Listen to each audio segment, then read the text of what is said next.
Hello students, welcome back to my channel. তো আজকে আমরা বলবো anthem for doomed youth by Wilfred Owen. প্রথমে আমরা জেনে নিই who is Wilfred when.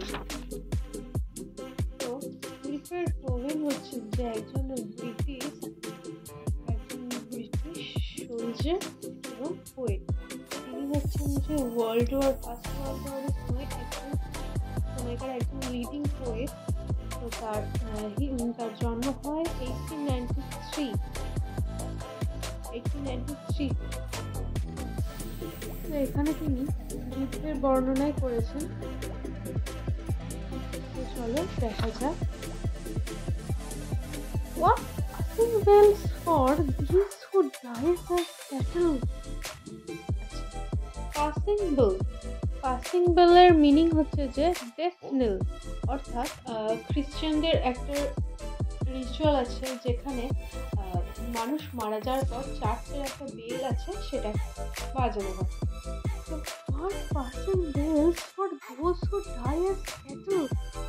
Cattle মানে হচ্ছে গরু ছাগলের মতো, অর্থাৎ গরু ছাগলের পালের মতো। যুদ্ধ হলে সৈনিকরা এইভাবেই মারা যায়, গোলা বর্ষণের ফলে তাদের এভাবে তারা আবার মারা যায়। যুদ্ধের ফলে আমরা দেখতে পাই যে প্রত্যেক যুদ্ধে হাজারো হাজারো সৈনিক মারা যাচ্ছে। তাই বলতে যে যারা হাজারো হাজারো সৈনিক, অর্থাৎ যারা গরুর পালের মতো মারা যাচ্ছে, তাদের জন্য পাসিং বেল কেন বাজানো হচ্ছে? Only the monstrous anger of the gods. মনস্টারিয়াস মানে হচ্ছে লাইক মনস্টারের মতো, তাদের জন্য শুধুমাত্র অ্যাঙ্গার অফ গডস। যুদ্ধে বন্দুক চলে, সেখানে তাই বলছে তাদের জন্য একমাত্র পারফেক্ট পাসিং বেলস হচ্ছে যে বন্দুকের আওয়াজ। Only the stuttering replies rapid rattle. এই যে rattle, এটা হচ্ছে যে onomatopoeia। তো এখানে বন্দুকের গুলির আওয়াজকে বোঝানো হচ্ছে যে বন্দুকের গুলির আওয়াজ, এখানে যন্ত্রের আওয়াজ বোঝানোর জন্য এটাকে এরকম ভাবে ইউজ করা হয়েছে। Only the stuttering replies rapid rattle. স্টাটারিং মানে হচ্ছে তোতলানো। আমাদের দেখবে টি বা ট, এটাই বেশিরভাগ মানুষ এটা নিয়ে উচ্চারণ করতে পারে না।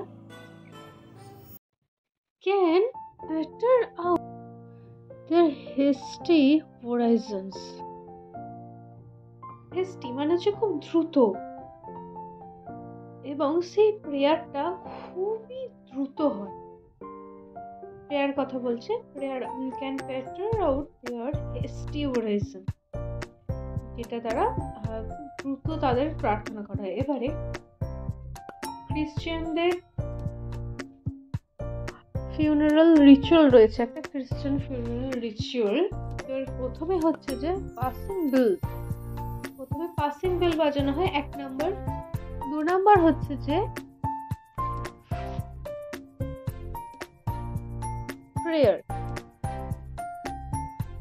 Prayer for the dead person বা ওরাইজন। ডেড পারসনের জন্য প্রে করা হয়। এটা কারা গায়? কিছু ছোট ছোট ছেলে আছে যাদেরকে বলা হয় কোয়ার বয়েজ। তারপর নাম্বার 3 স্টেজ হচ্ছে যে ফলটা কি? আ হোয়াইট ক্লথ। এটা আমরা কি লিখবো? Number 3, a white cloth which cover the dead body. A white cloth cover the dead body which is called purple. তারপরে নাম্বার 4 কি? নাম্বার 4 হচ্ছে যে সিঙ্গিং অফ কোয়ার বয়েজদের গান। তাদের জন্য কোয়ার বয়েজটা একটা স্যাড সং গায়। Number 5, choir voice leading the coffin to the grave with lit candles. এটা হচ্ছে লিট ক্যান্ডেলস মানে হচ্ছে যে তাদেরকে পথ দেখিয়ে নিয়ে যায়। এই আলো দেখিয়ে নিচে তাদের হাতে একটা ক্যান্ডেল থাকে, তো এটা তারা বোঝাচ্ছে ঈশ্বরের মার্গ বা পথ। নাম্বার 6, আফটার দ্য বারিল মানে হচ্ছে যে কফিন বন্দি করার পরে ফ্লাওয়ার্স আর স্ট্রিউ অফ দ্য গ্রোভ মানে হচ্ছে তার উপরে ফুল, অর্থাৎ কফিনটার উপরে ফুল দেয়া হয়। তারপর next and last process number 7, the curtains are shut or the blinds are drawn. তো ওয়েস্টার্ন কালচারে ওয়েস্টার্নের একটা কালচারে মানে ওয়েস্টার্ন খ্রিশ্চান কালচারে একটা রিচুয়াল আছে। তো তারা কেউ মারা যাওয়ার পরে কার্টেন বা পর্দাগুলো সব নামিয়ে দেয় বা বন্ধ করে দেয়। তারপরে কি বলছে, নো মকারিজ নাও ফর দেম। এখন তাদের জন্য নো নো প্রেয়ার্স নর বেলস। এখন তাদেরকে মক করার জন্য না কোনো প্রার্থনা, না কোনো বেল, কোনো কিছুরই দরকার নেই। Not any voice of mourning. Mourning mourning কথার অর্থ হচ্ছে যে ল্যামেন্ট, মানে তাদের জন্য কোনো দুঃখ প্রকাশও নয়। Save the কয়ার্স।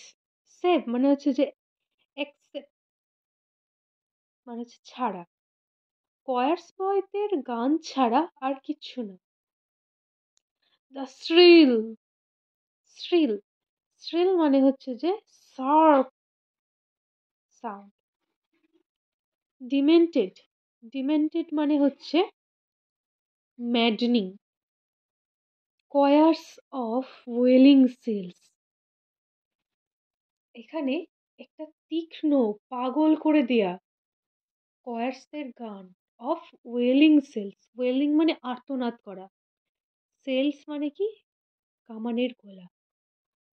অর্থাৎ কামানের গোলা যখন চলে তখন পাশাপাশি অনেকগুলি একটুখানি দূরত্বের মধ্যেই সেই কামানগুলো রাখা থাকে। তো তাদের একটা তীক্ষ্ণ আওয়াজ হয় যেটা পাগল মানুষকে পাগল করে দেওয়ার মতো। তো এখানে সেই আওয়াজটার কথাই বলা হয়েছে।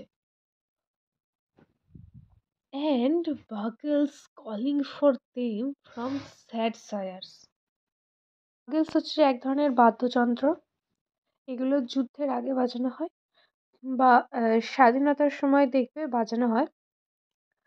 আর ওদের কালচারে আছে যে বছরের নির্দিষ্ট একটা দিনে ওদের সমস্ত সৈনিকদের শ্রদ্ধা জানানোর জন্য সায়ার্স মানে হচ্ছে যে প্রত্যেকটা ডিস্ট্রিক্টে একটা করে শ্রদ্ধা জানানোর জন্য তাদের করে একদিন এই বাদ্যযন্ত্রটা বাজানো হয়ে। আমরা যদি এই অক্টেভটা লক্ষ্য করি তাহলে অক্টেভটা পুরোটাই দ্য সিচুয়েশন অফ ব্যাটল ফিল্ডে।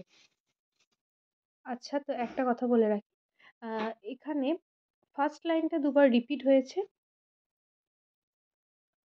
এটা ভুল করে হয়ে গেছে হয়তো।